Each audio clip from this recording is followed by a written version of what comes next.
Right. Now, so we'll go with the next question. What is saying, guys? What is saying? Which of the following, okay, what is saying? Which of the following could not liberate, which of the following could not liberate from a suitable electrolyte, by the passage of 0.25 Faraday of electricity through the electrolyte. See, he didn't give any particular electrolyte. That like before questions if you see, right, before questions if you see, before questions, here what he has said, calculate the EMF of this cell when, okay, so not that question, right, here if you see, 3 Faradays of electricity was passed through an aqueous solution of ferrous chloride. Here particularly he has mentioned ferrous chloride, and is asking about the the amount of ferrous deposited. Okay, here 3 Faradays of electricity was passed through an aqueous solution of ferrous chloride, and particularly he is asking the amount of ferrous deposited, right? But if you see here, which one of the following could not be liberated from a suitable electrolyte? He has said only suitable electrolyte by the passage of 0.25 Faraday of electricity, by the passage of what? 0.25 Faraday of electricity through the electrolyte. He has given some different examples, and we know 1 Faraday what it will give, and he is saying 0.25 Faraday are equal to what and what. That means will the 0.25 Faraday, okay, by passing the 0.25 Faraday, will it give you 0.25 mole of silver? Will it give you 16 grams of copper? Will it give you 2 grams of O2? And will it give you 2.8 liter of H2 or not? Okay, that one we need to check. Okay, so by passing the 0.25 Faraday of electricity, all these are going to give you or not, and if which one will not give you, you need to check that. Okay, which one will not give the correct answer, okay, that you need to check. Okay, so it's very interesting question. By solving you will get more clarity, guys. Okay, so let me solve it. Okay, so now let me solve it, right? So see, first we'll check through this first option, okay, because we need to check all the 4 options, and which one will not give the which one will not give us, that will be the answer. Okay, so see, 0.25 Faraday, we know 1 Faraday will give us what? 1 Faraday, very important. I told you what 1 Faraday will give you what? It gives you 1 mole of electrons, that is 6.023, okay, right? It will give you 1 Faraday will give you 6.023 into 10 to the power of 23 electrons, right? It will give you 6.023 into 10 to the power of 23 electrons, that is 1 mole of that electron, right? Okay, so now what it will give you again, 1 Faraday will give you equivalent weight. 1 Faraday will give you equivalent weight, isn't it?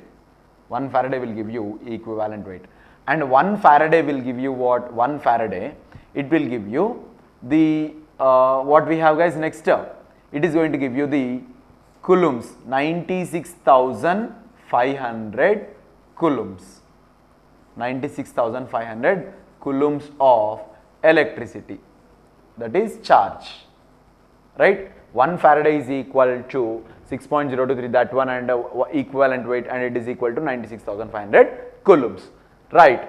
Now equivalent weight is equal to what? Equivalent weight is equal to atomic weight by valency, atomic weight by valency. This is equivalent weight, okay, right? So this is, now we are having what? So which one of the following could not liberate from a suitable electrolyte by passage of 0.25 Faraday? Now we know all the equivalents for 1 Faraday. Now we want for 0.25 Faraday. We need to check. Okay. So first we'll go with the what? First we'll go with this one. So will it give you 0.25 mole of Ag or not? So 1 Faraday of Ag will give you what? 1 Faraday of Ag will give you what? That is 108 grams of, okay, 108 grams of Ag, right? 1 Faraday will give you 108 grams of Ag, right? Because valency of silver is what? Ag is silver, argentinum, Ag is silver. So why it is giving 108? Because atomic weight is also 108 for silver and equivalent weight is also 108 for silver, because valency is 1. Valency is how much?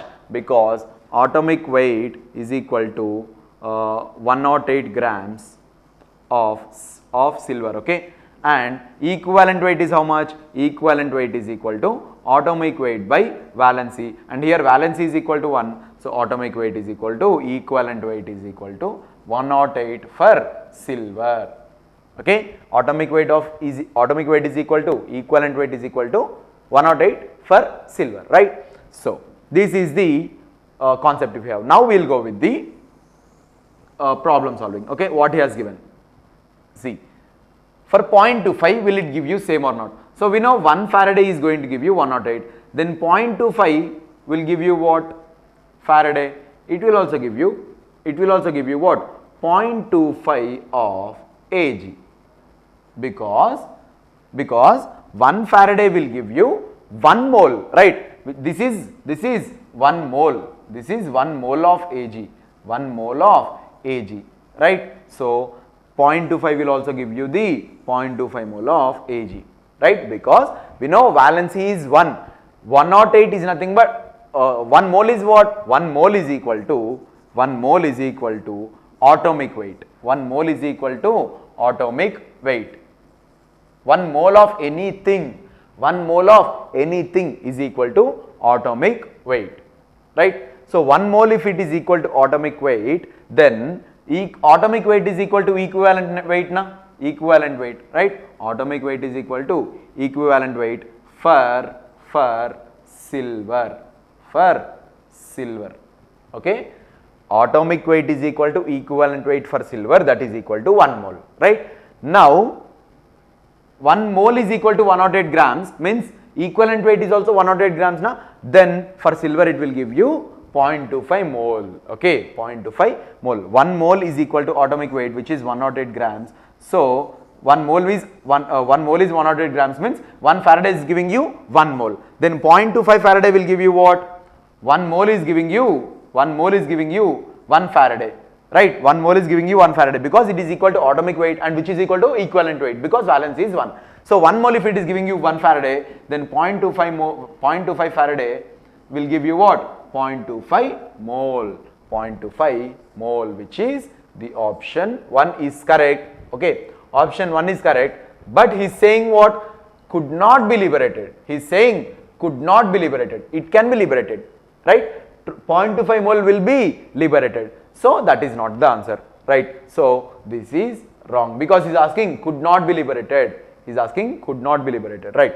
Now we will go with the next question, okay. So what we have now, I think this is clear. If you want, you can take it down. If you want, you can make a note. I am going with the next question, next option, okay, right, okay.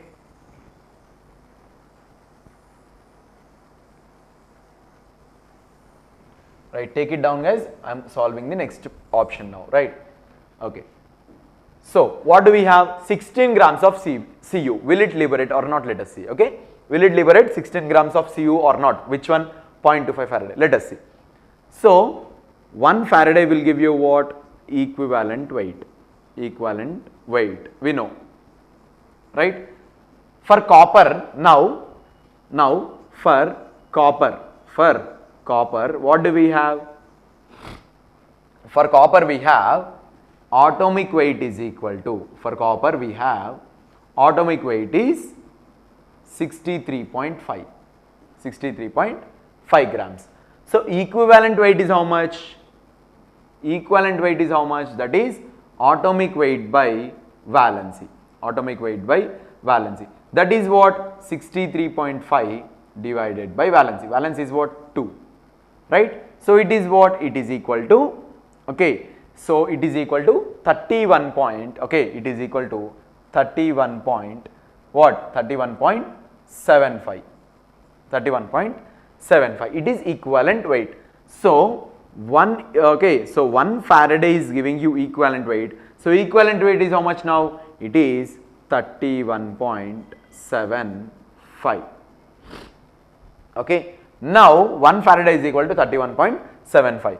Then 0.5 Faraday is equal to how much? 0.5 Faraday will give you 15.875, which is approximately equal to 16, which is approximately equal to 16 grams.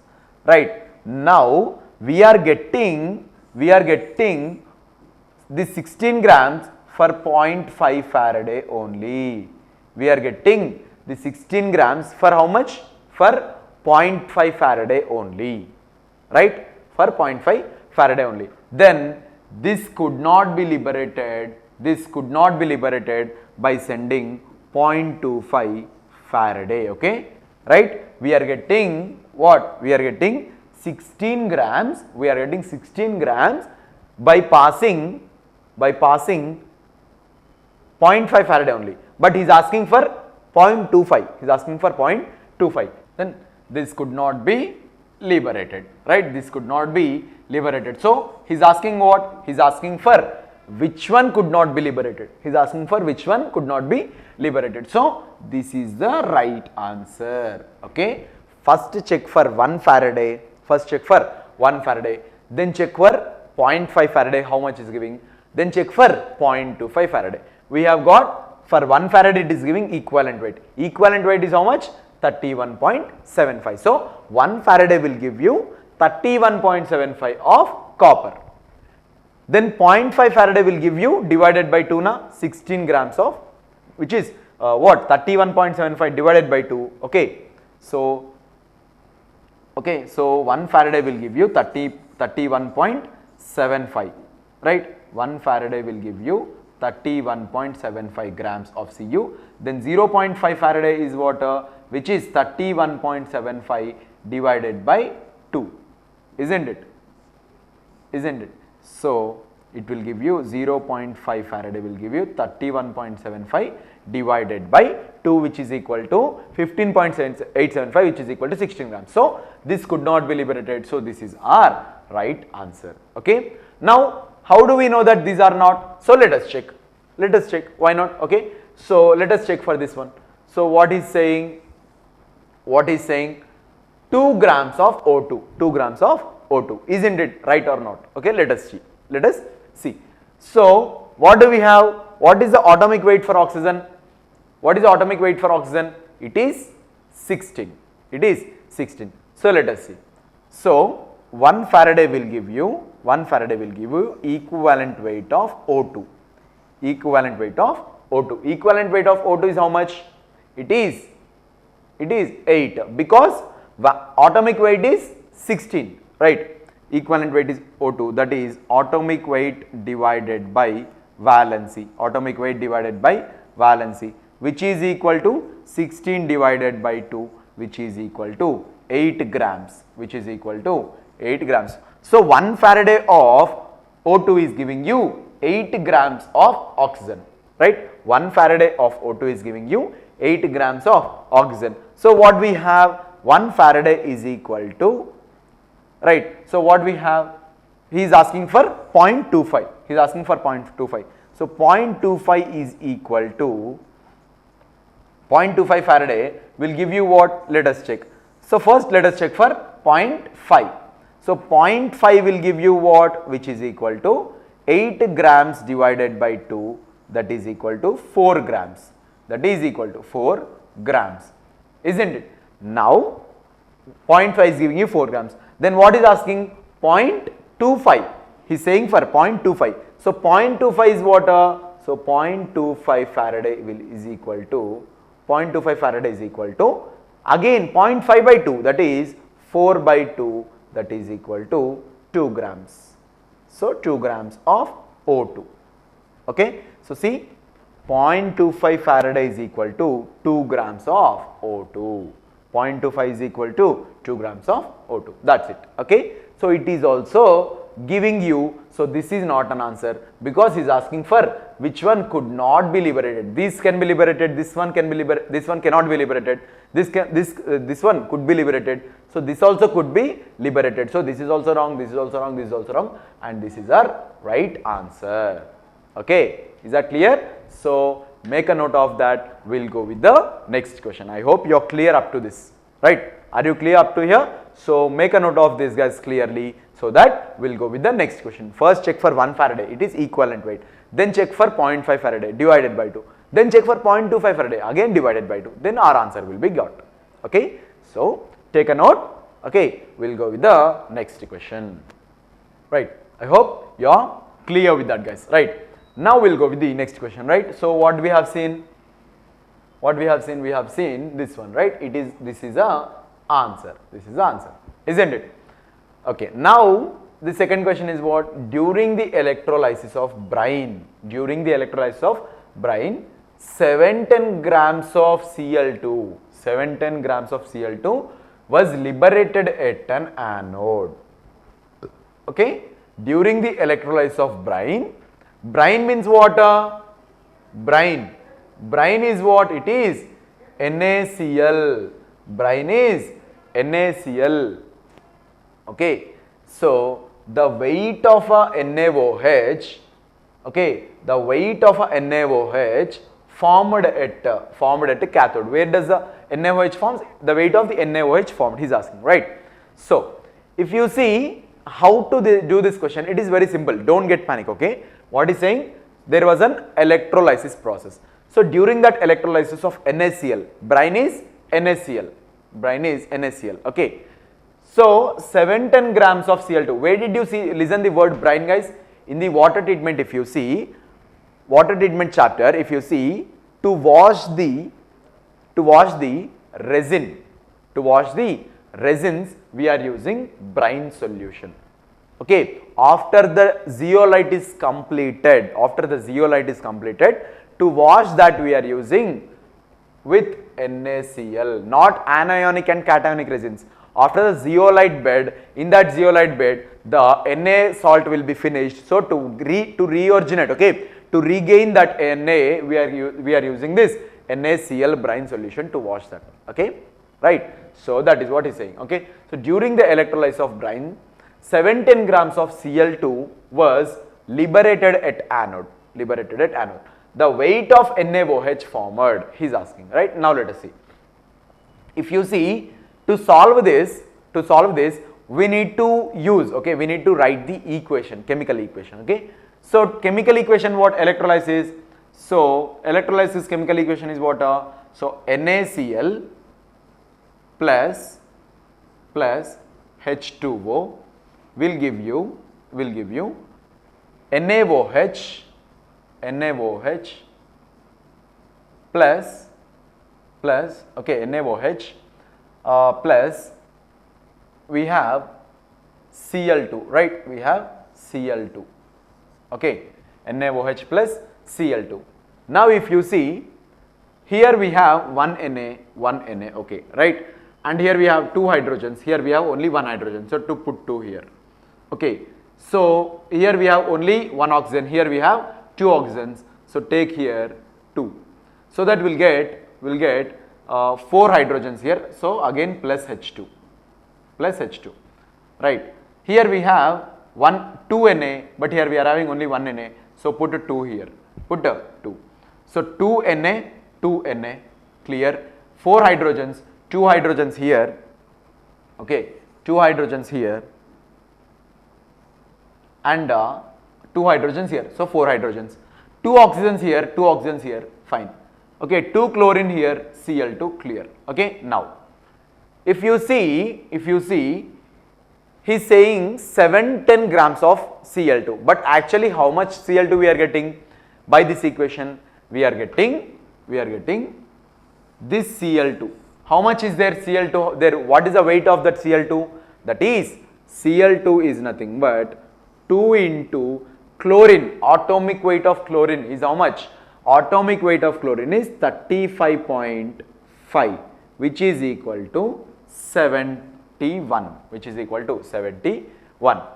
and we are getting how much NaOH, because he is asking about NaOH. He is asking about NaOH. So how much NaOH we are getting here? We are getting only 40 grams. We are getting 80 grams because it is 2 NaOH is equal to 2 NaOH is equal to 2 into, here also see Cl2 is there, that is why I am writing 2 into, here 2 into NaOH, that is why I am writing 2 into, okay. So 2 into 23 plus 16 plus 1, which is equal to 80, okay. 23 is for sodium, 16 is for oxygen, 1 is for hydrogen, okay. 23 is for sodium, 16 is for oxygen atomic weight, 1 is for hydrogen atomic weight. So atomic weights are added, then 80 grams. Now we are getting 710 Cl2, then 80 grams of NaOH, right? 710 of Cl2 we are getting liberated here, okay. 710 grams of Cl2 is liberated, then it is giving you 80 grams of NaOH. It is giving you 80 grams of NaOH, right? Now he is saying what? He is saying 710, that means add 1 0 here, that is into 10 will give you 710 of Cl2 means it is equal to what? 800, because multiply by again 10. So 800 of NaOH, 800 of NaOH, okay, isn't it, right? Because 71, actually from the equation we are getting Cl2. Cl2 is what? We are getting Cl2 and 2 NaOH. Cl2 and 2 NaOH. So Cl2 is 71. So 710 means what? 800. When it is Cl2, you are getting 71. When it is 2 NaOH, you are getting 80. Right? 71 and 80. Then he is asking about 710 grams of Cl2. Then multiply by 10. Here also you will get multiplied by 10, which is equal to 800 grams. First option is right. This is wrong. This is wrong. This is also wrong. Okay. So that is what we have, isn't it, guys? So take it down. Now we'll go with the next question. Okay, right. So mass of substance produced at electrode is directly proportional to, mass of substance produced at electrode is directly proportional to the quantity of electricity passed. Okay, mass of substance produced at electrode is directly proportional to the quantity of electricity passed. If you see this, you have listened it somewhere. Then this is known as, okay, mass of a substance produced at electrode is directly proportional to the quantity. Which law it is? Weight is directly proportional to quantity of electricity, that is charge. Weight is directly proportional to charge. Which law is it, guys? It is Faraday's law. Is it first law or second law? First law or second law? It is first law, Faraday's first law. Okay. Then what is second law? Mass of a substance. Okay. So mass of a substance produced at electrode is directly proportional to equivalent weight. It is equivalent weight, that is W1 by W2 is equal to E1 by E2. That is nothing but the Faraday's second law. But here mass of a substance is directly proportional to the quantity of electricity passed. It is equal to, it is Faraday's first law, right? When it is directly proportional to the equivalent weight, then it is the Faraday's second law. Now he is saying about the the charge, that is current, then it is equal to Faraday's first law. Faraday's first law. So Newton's law, it is not at all there for us in the electrochemistry. Second law is about equivalent weight, then first law is about the Faraday's first law is nothing but the equivalent weight related, right? So W1 by W2 is equal to E1 by E2, it is second law. Now W is directly proportional to Q, it is first law. So Faraday's first law is given. So this is also the question asked. Okay. So take a note now. Okay. I think these are given from the electrochemistry chapter, which was chosen by me as an important questions, but you need to practice all the questions from our material. Okay. I am telling you again and again, guys. Okay. Our material is enough for the chemistry preparation. Our material is definitely damn sure it is enough. no other material is required to be solved. Okay, our material, if you solve that question, they are completely enough for our chemistry preparation for our ESET. Okay, so completely depend on our material. Practice sets first, go with the practice sets. Second time you go with the self test. Third time you go with the previous questions also, but definitely previous questions you need to solve, because you will regain the confidence when you solve the previous ESET questions. Okay, that is what very important. Okay, our material is damn sure it is enough. Okay, so take that. Okay, so go with this. Now we'll go with the next concepts, next chapter questions also. Okay, so until then, what, make a note of this, definitely write all the questions in your notes and write the reasons, then solve the questions. You will be getting definitely more confidence, guys, okay, while solving those questions, right? So take it down, we'll go with the next chapter questions.